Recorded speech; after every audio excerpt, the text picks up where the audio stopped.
Hello everyone, how are you all? Hope you all are doing well in your studies and as well as DIYs. So I once again welcome back you all to my YouTube channel Star Education and DIY by Mishti. So as in the previous video I discussed the introduction. I taught you the introduction of the chapter 3 coordinate geometry. So in this video we will be starting with our exercise 3.2 and let's take a quick recap of what we discussed in our previous video. We discussed all the important points given in the chapter in our previous video as the origin. हमने यहाँ पे आप देख सकते हैं इस plane में, इसको जो ये प्लेन है ना, ये पूरा एक ऐसे हॉरिजॉन्टल लाइन है, एक वर्टिकल लाइन है, इसको हम बोलते हैं कार्टेशियन प्लेन. इस पॉइंट में हमने यहाँ पे मेंशन किया हुआ है that it is known as the cartesian plane, coordinate plane और the X Y plane. So ये सारे इसी के ही नेम्स हैं. तो इसमें जो ये पॉइंट होता है ना ओ, इसको हम ओरिजिन बोलते हैं. मैंने यहाँ पे ब्रैकेट में भी ओ वो मेंशन किया हुआ है बिकॉज इसको हम ओरिजिन बोलते हैं. ठीक है, it is indicated by the point O in the cartesian plane. Second point is the positive and negative directions. Positive and negative directions क्या होती हैं, जैसे कि हम यहाँ पे देख सकते हैं कि ये देखिए, ये वाली जो है ना, ये तो सारी पॉजिटिव आ गई हमारे पास, ये नेगेटिव है, ये भी नेगेटिव और ये पॉजिटिव है. सो जो पॉजिटिव होती हैं वो पॉजिटिव डायरेक्शन से और जो यहाँ पे नेगेटिव हैं वो नेगेटिव डायरेक्शन से. तो इतना सिंपल है ये पॉजिटिव और नेगेटिव डायरेक्शंस. क्वाड्रेंट्स क्या होते हैं? क्वाड्रेंट्स ये 4 पार्ट्स होती हैं.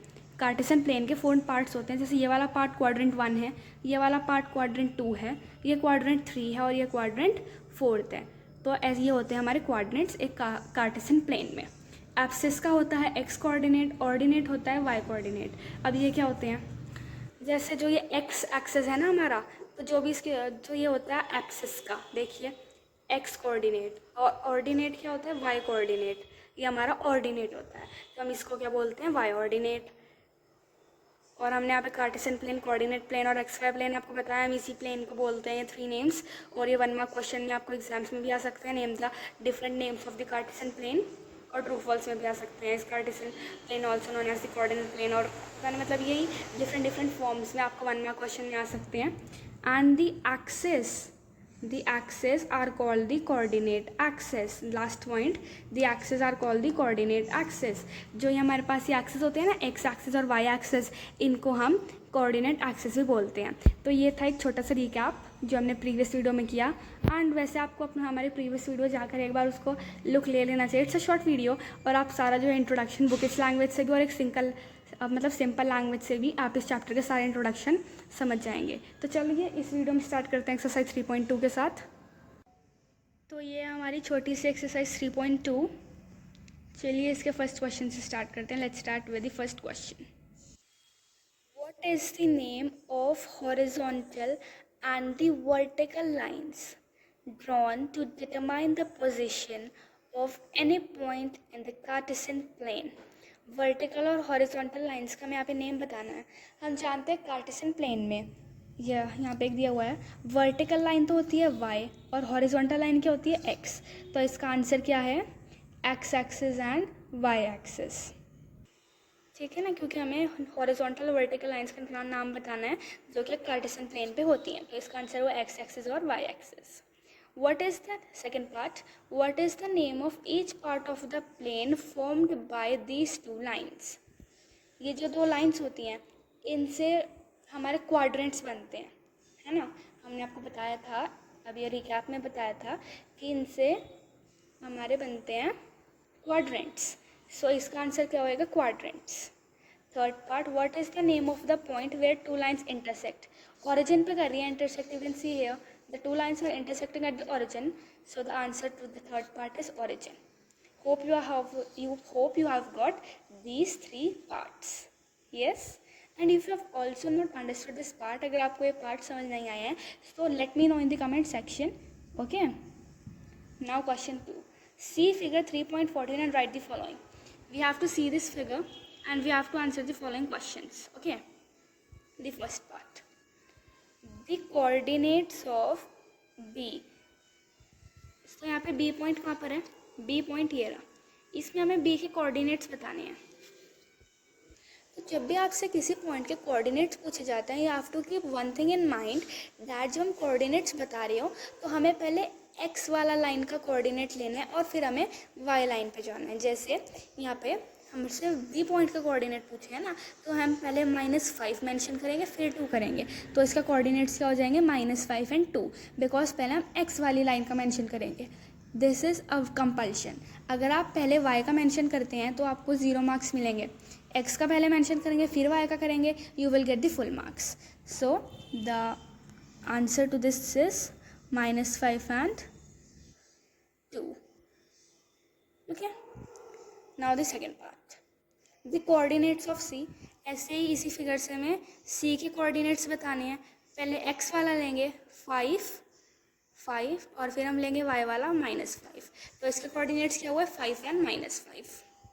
Now the third part, the point identified by the coordinates -3 and -5।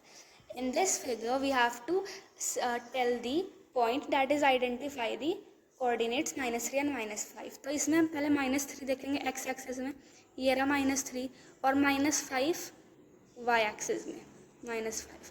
तो यहाँ पे कौन सा पॉइंट आ रहा है हमारे पास, -3 और -5 के साथ E पॉइंट आ रहा है, तो इसका आंसर क्या होगा, E will be the answer. Okay, now the fourth part, the point identified by the coordinates 2 and -4। इसमें कोऑर्डिनेट 2 कहाँ पे होगा, x एक्सिस पे देखेंगे, ये रहा कोऑर्डिनेट 2 और ये रहा कोऑर्डिनेट -4, तो इससे जो पॉइंट आइडेंटिफाई हो रहा है वो है G, इसलिए इसका आंसर भी हमने क्या लिख दिया है, G। The abscissa of point D। Yes, abscissa मैंने आपको समझाया था, x कोऑर्डिनेट को एब्सिस्का कहते हैं, तो फिर एब्सिस्का पॉइंट D का क्या होगा, पॉइंट D यहाँ पे है, ये रहा पॉइंट D, तो इसमें एब्सिस का क्या होगा, एब्सिस का x कोऑर्डिनेट होता है, तो इसका एब्सिस का है 6, इसका एब्सिस का क्या है 6, the abscess of point D is 6।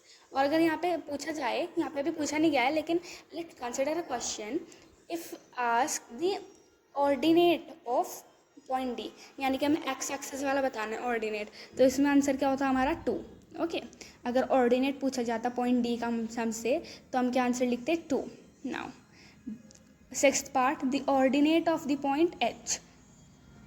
So in this we have to tell the ordinates of point H।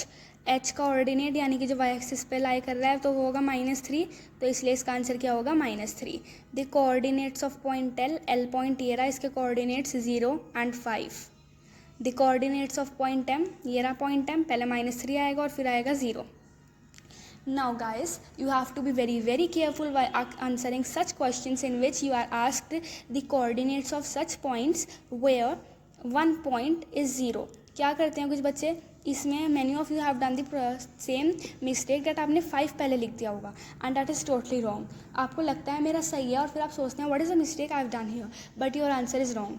और मैम मतलब आपको हाफ मार्क्स नहीं देंगी मैम कि इसने आंसर तो सही लिखा है बस उल्टा पुल्टा ही तो कर दिया, ऐसे नहीं देखेंगी ma'am. Ma'am will see the perfect answer and she will get you 0 if you will write x in the place of y and y in the place of x। So please cooperate with this and write the correct one, first x and then y। And with this we are completed with our exercise 3.2। Okay, so it is completed, and let me also tell you that I make videos on DIYs also in my channel। You visit it and you will find that I make videos on DIYs that are totally free of cost।